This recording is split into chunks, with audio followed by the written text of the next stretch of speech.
Estamos de volta com o programa Abrindo a Bíblia, a segunda parte, falando aqui de que Jesus iniciou seu ministério na Galileia, naquelas circunvizinhanças, todas aquelas cidades, e que ele aqui começou a falar em Mateus capítulo 11, versículo 20, a dizer, a cobrar daquelas cidades onde ele operara tantos feitos, tantas obras, e mesmo assim as pessoas não haviam aceito, não tinham se arrependido, não tinham mudado diante de tantas informações, de tantos exemplos.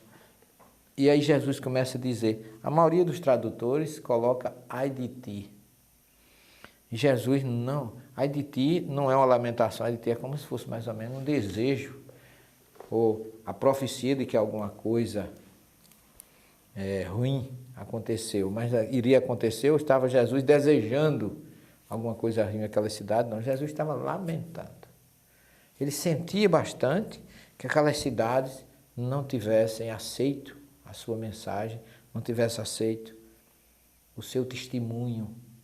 E, na verdade, é lamentável, porque quando a gente chega ali, apesar de tanto tempo que já se passaram, as coisas, as narrativas, elas voltam muito forte em nosso espírito, em nossa mente, em nossos corações, e a gente é tocado realmente sobre a importância que foi esse homem para a humanidade e continua sendo até hoje.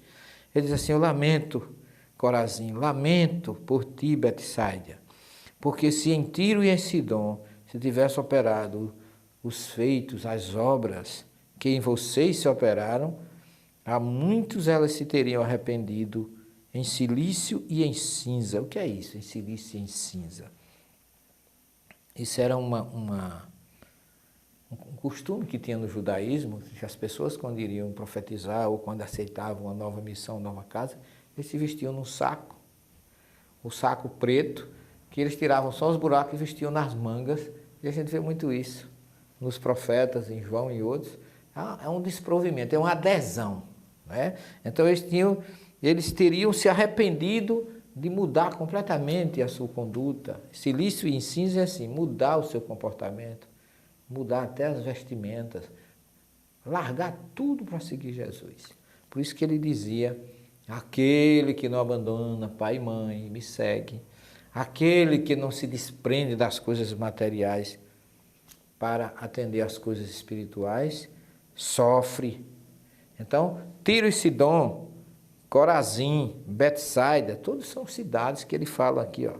Corazim, Betsaida, Tiro e Sidom, cidades todas ali, próximas de Cafarnaum, ou seja, do mar da Galileia, que presenciaram tudo aquilo. Ele está falando aqui numa metáfora. É o local, a cidade, pelas pessoas. Ele não está falando do corpo físico da cidade. Ele está falando das pessoas que habitavam aquelas cidades, que presenciaram tanta coisa que Jesus fez e absolutamente continuaram indiferentes. E é lamentável. É lamentável, mas nós vamos voltar ao assunto, porque Jesus diz aí, contudo eu vos digo que para Tiro e Sidom haverá menos rigor no dia do juízo do que para vós. E tu, Cafarnaum, veja que coisa, que lamento, é como se Jesus sofresse com isso.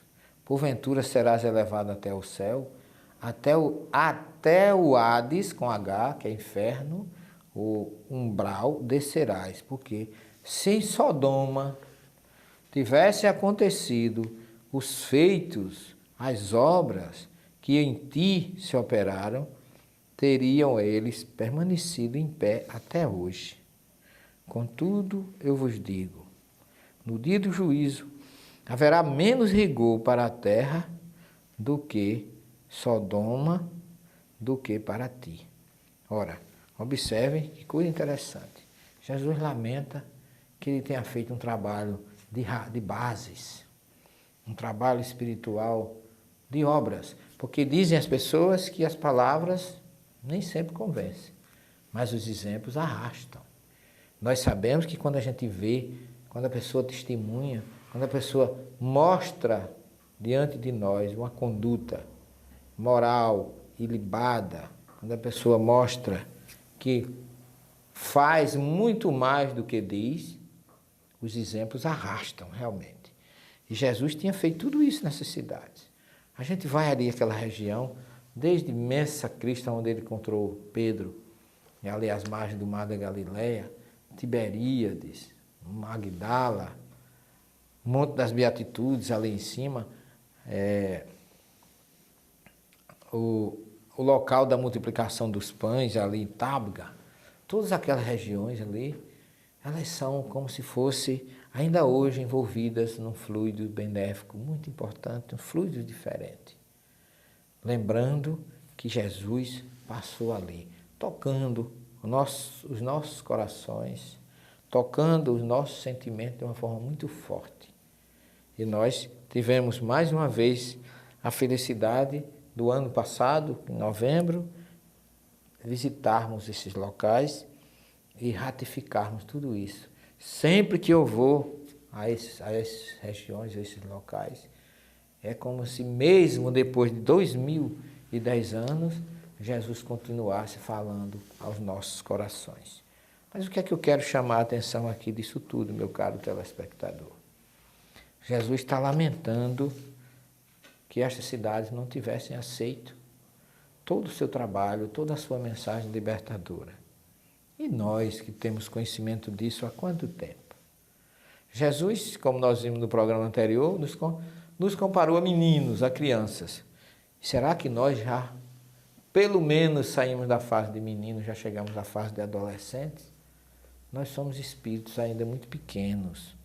A gente tem no Evangelho todos esses exemplos e a gente continua quase sempre indiferente, como os habitantes de Cafarnaum, Betsaida, Tiro, Sidom, Corazim, todas essas, Migdala, Tiberíades, todas essas regiões indiferentes à mensagem de Jesus.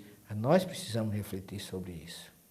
Isso aqui não é uma condenação, não é uma profecia derrotista de Jesus, é um lamento. É como se nós ouvíssemos as suas lágrimas lá no Monte das Oliveiras, quando ele chora sobre Jerusalém. Lá no Domus Flevit, que é uma igreja que tem lá no Monte das Oliveiras, forma de uma lágrima para representar a passagem de Lucas que fala do choro de Jesus. Nós ainda somos responsáveis por muitas lágrimas derramadas por Jesus. Precisamos pensar sobre isso, sobre a nossa conduta, sobre o nosso comportamento diante desse lamento de Jesus nestas cidades ao redor do Mar da Galileia e suas proximidades. Nós vamos para um pequeno intervalo, em seguida retornaremos. Até já.